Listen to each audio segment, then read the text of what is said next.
afternoon.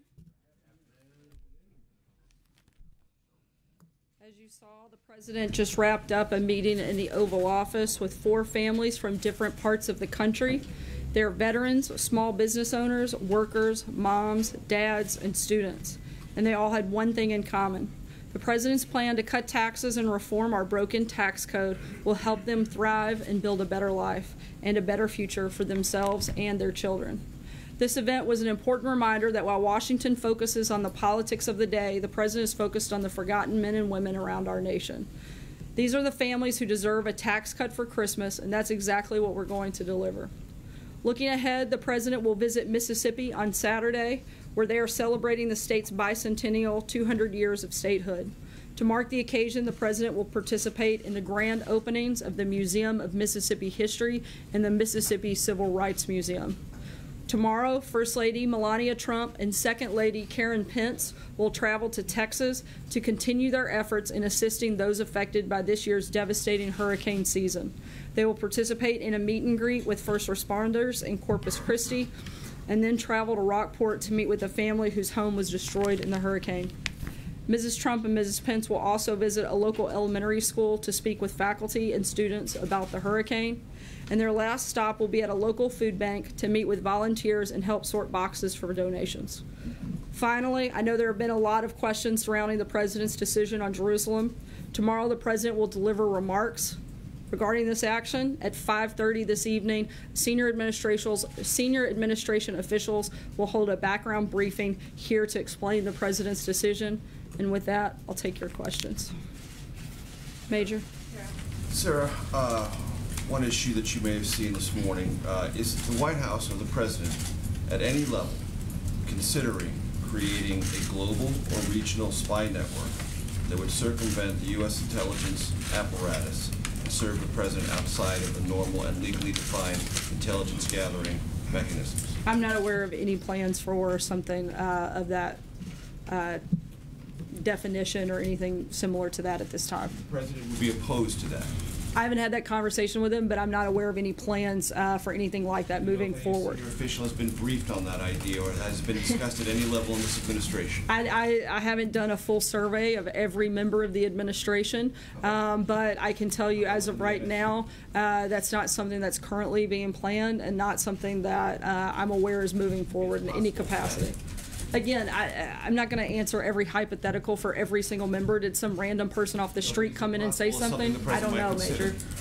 I'm sorry? The President might consider. Again, I haven't asked him, but it's not something that's currently in the works. John? World leaders have spoken out, Sarah, in the last 24 hours about the possible move of the U.S. Embassy from Tel Aviv to Jerusalem. Mahmoud Abbas says that it would have grave consequences for peace and stability in the region. King Abdullah said much the same thing. Saudi Arabia, at least publicly, is saying the same thing, though I'm told privately they're saying something different than that. French President Macron said that he thought it was a bad idea. In the face of all of that, would the President ignore that advice from world leaders and go ahead and make the move at this time? I'm not going to get ahead of the President's remarks that he'll make tomorrow. He did speak with a number of leaders this morning, and he's going to continue to have conversations with relevant stakeholders, but ultimately he'll make what he feels is the best decision for the United States. Is it safe to say, other than Israel, which thinks that this move is 22 years overdue, that all of the feedback that he's been getting from world leaders is overwhelmingly negative about this idea? No, again, he spoke with 5 leaders. That's hardly indicative of everybody across the globe, but certainly, he's going to continue to have conversations with different leaders from across the world, and we'll keep you posted as those calls take place, and we'll let you know when the President's made a decision. Cecilia. Hey, Sarah. Yesterday, the President said that he felt very badly for General Flynn. Would he consider pardoning him? I'm not aware of that. That has come up or any process or decision on that front. So you haven't talked to him about it, or no? I haven't asked. I haven't asked the President whether or not he would do that. You have not. I think before we start discussing the pardons for individuals, we should see, what happens in specific cases too. So is it fair to say it's on the table?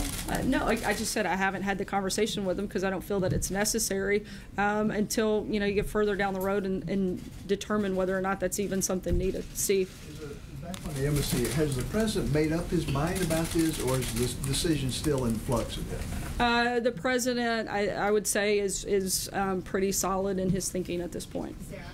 April.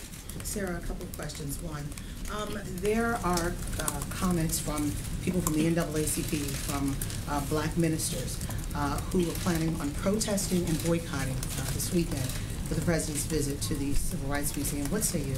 I think that would be honestly very sad. I think this is something that should bring the country together to celebrate the opening of this museum and highlighting civil rights movement and the progress that we've made. And I would hope that those individuals would join in that celebration instead of protesting it. However, they have every right to protest it. Jordan? It's an insult that he's coming as we've had issues of Charlottesville, the back and forth. The president couldn't get his statement straight on Charlottesville. I think he got his statement very clear when he condemned all forms of racism, bigotry, and violence. There's no gray area there, and I think he made it very clear what his position is. Jordan. Thanks, Sarah. Did the president know that Michael Flynn lied to the FBI at the time that he fired him in February? Look, the president knew that he lied to the vice president, and that was the reason for his firing. Matthew. I have a follow-up. So your predecessor said on June 6th, the president of the United States, so they're considered official statements by the president of the United States in regards to his tweet. In regards to his tweets, does that standard still apply to the president's tweets? It does, and I know that you're probably referencing the tweet that was written by the president's attorney, and he's since clarified that, and I would refer you back to the attorney's clarification on that. Matthew. Thanks, Sarah. The White House originally said that if the accusations against Roy Moore were true, then Moore should step aside. I'm wondering how the president reached the conclusion that all of Moore's accusers, including those who have put forward evidence, are lying. Didn't say they were lying. The president's position hasn't changed, still finds those concerning. But as we've also said, the president feels that he would rather have a person that supports his agenda versus somebody who opposes his agenda every step of the way. And until the rest of that process plays out, you have a choice between two individuals, and the president's chosen to support Moore. Even if that person who would support his agenda has done what Roy Moore's accusers have said he's done? Again, we've said that the allegations are concerning, and if true, he should step aside, but we don't have a way to validate that, and that's something for the people of Alabama to decide, which we've also said, and we maintain that, and ultimately it will come down to the people of Alabama to make that decision. David? Yeah, Sarah, can you tell me a little bit about the process and timing as how the president got to the potential Jerusalem announcement tomorrow? Do you have somewhat of a backstory on that to the degree that you can at this point? I can tell you that it was a very thoughtful interagency process. In terms of specifics, that's something that will be addressed in greater detail later this evening at the background briefing, and then further by the president in his remarks tomorrow. Just a quick follow-up, and evangelicals' role in this, how crucial has that been in terms of the Faith Advisory Council? Look, the president wanted to make the decision that was the best decision for the United States, and I'm not going to get ahead of anything beyond the events later today and tomorrow. John? Thanks a lot, sir. I have a question for you about the special counsel's office. Does the president believe that special counsel Robert Mueller or anybody on his staff is biased in any way against the president? I think we've seen some reports that certainly cause a great deal of concern, and we hope that those are fully looked at and investigated. Blake? Just a follow-up for you, if I may, Sarah. I think it was about 5 or 6 weeks ago that you indicated from that podium on a few occasions that you believe, the White House believes, that Mr. Mueller's investigation will be wrapping up shortly. Since that time, we've seen that a very high-level aide to the president, former aide to the president, the former national security advisor, has entered a plea deal with the special counsel's office. Do you still believe that this investigation is wrapping up soon? We do, and I'd refer you to the comments that were made by Ty Cobb, where he indicated as such over the last few days. Blake? Sarah, thank you. Let me ask you 2 questions on so-called red lines. If Robert Mueller ends up looking into the president's finances, or if he has already looked into the president's finances, does this White House believe that is a red line, and if so, why? Look, I think it's important to note, and hopefully you guys have seen this statement that Jay Sekulow, a member of the president's legal team, has put out within the last hour, that they confirmed that the news reports that the special counsel had subpoenaed financial records relating to the president are completely false. No subpoena has been issued or received. We've confirmed this with the bank and other sources. I think that this is another example of the media going too far too fast, and we don't see it going in that direction. Let me ask you the second red line. This White House has consistently said there are 2 red lines on tax reform, middle class relief, and then a 20% corporate rate. But the president over the weekend seemed to suggest that he would be amenable for a corporate rate up to 22%. Why would he be willing to step over his own red line on that issue? Look, the president said I guess maybe a couple of hours ago that we're firm and we feel strongly about the 20%, and we're very excited about the progress we've made on that front, and think that we'll get there on both sides in the House and the Senate. Mike. Sarah. So two quick things. One, does the president believe, as the lawyer from the Solicitor General's office said at the court today, that a baker could put a sign in his window saying, "We don't bake cakes for gay weddings," and that would be legal? I'm sorry, could you say the first part of that question again? My cough kind of drowned you out. So the Solicitor General, the lawyer from the Solicitor General's office for the administration, said today in court, in the Supreme Court, that it would be legal, it would be possible for a baker to put a sign in his window saying, quote, "We don't bake cakes for gay weddings." Does the president agree that that would be okay?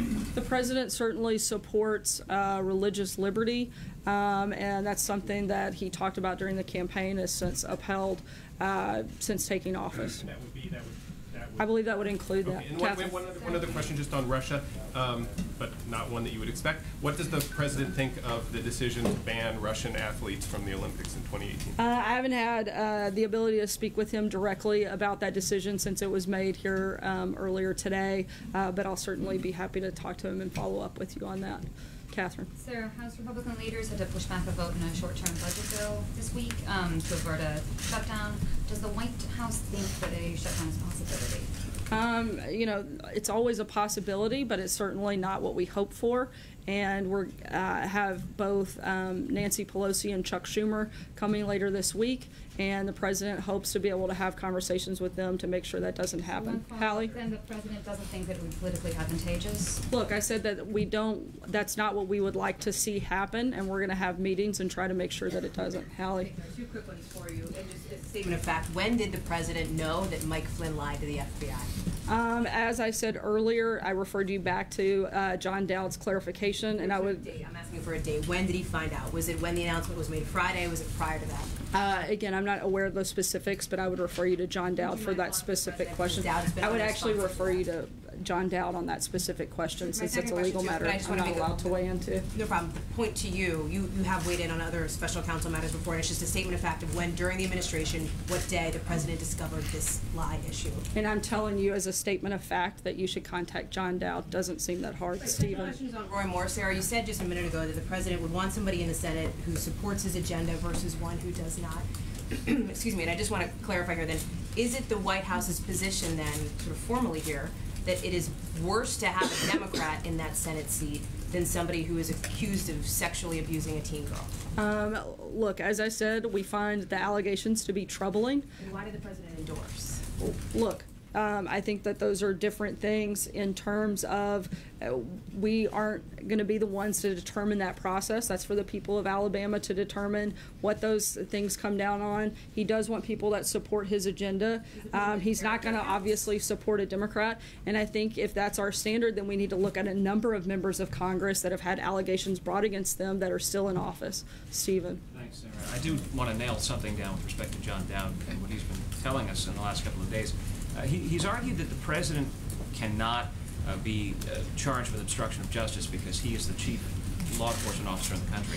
That's his opinion. Does the White House share that opinion? Has the White House counsel's office looked into this question? Does it share that perspective? Look, I'm not going to get into a back and forth on legal theories, but I can tell you, as the president has said, there's no collusion, there's no obstruction, and that we're confident that the facts will show that when this is wrapped up. What do you make of the whole notion of obstruction of justice, though? I mean, it's been discussed in the last couple of days. A lot of people have been talking about it. What do you think about it? I'm not an attorney, and as far as I know, only John Decker in the room is. And so, if you want to ask him legal questions, you certainly can. I don't know if he'll answer them, but that's as far as I'm going to go on that. Jim, I'm not an attorney either. Let me ask you about.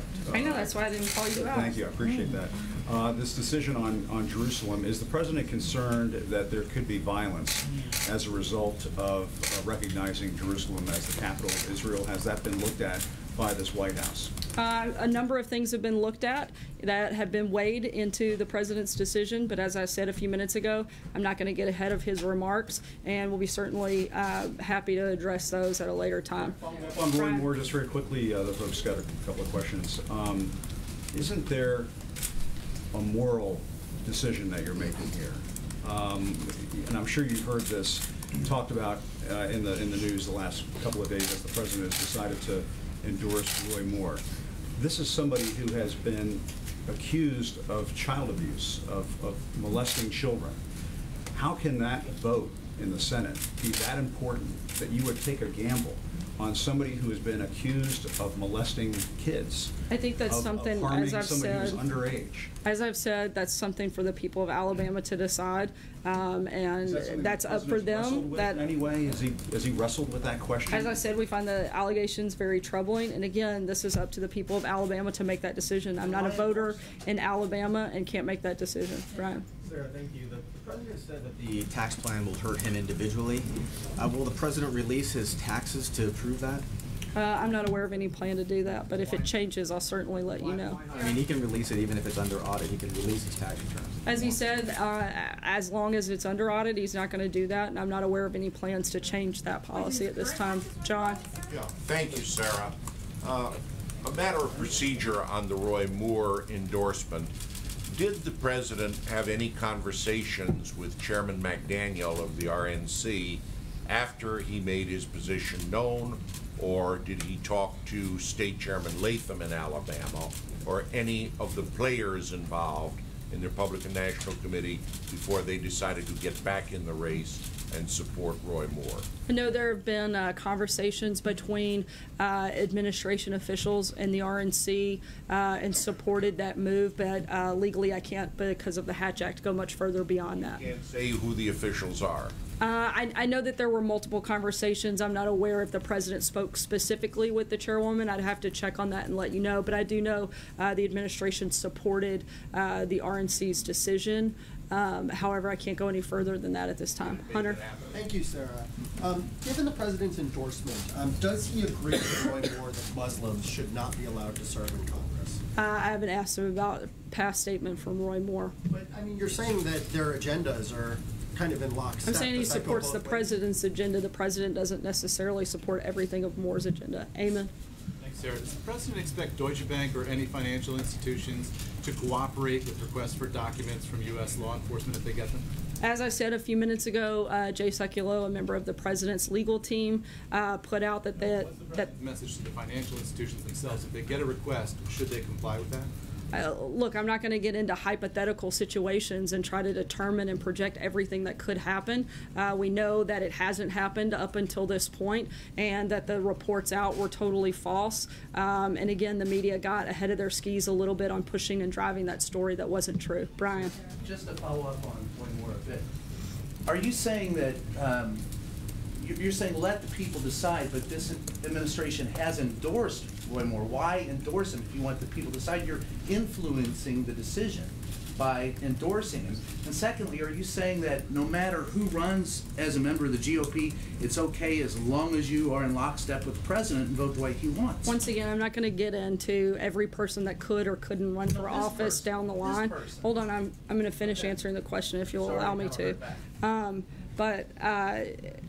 I'm not going to address, you asked, the end of your question was every person that runs for office. One, I'm not going to weigh into, because I don't know who may run for office. But what I can say, the president made that decision, and he decided that it was better to have somebody that supports his agenda than a Democrat that doesn't.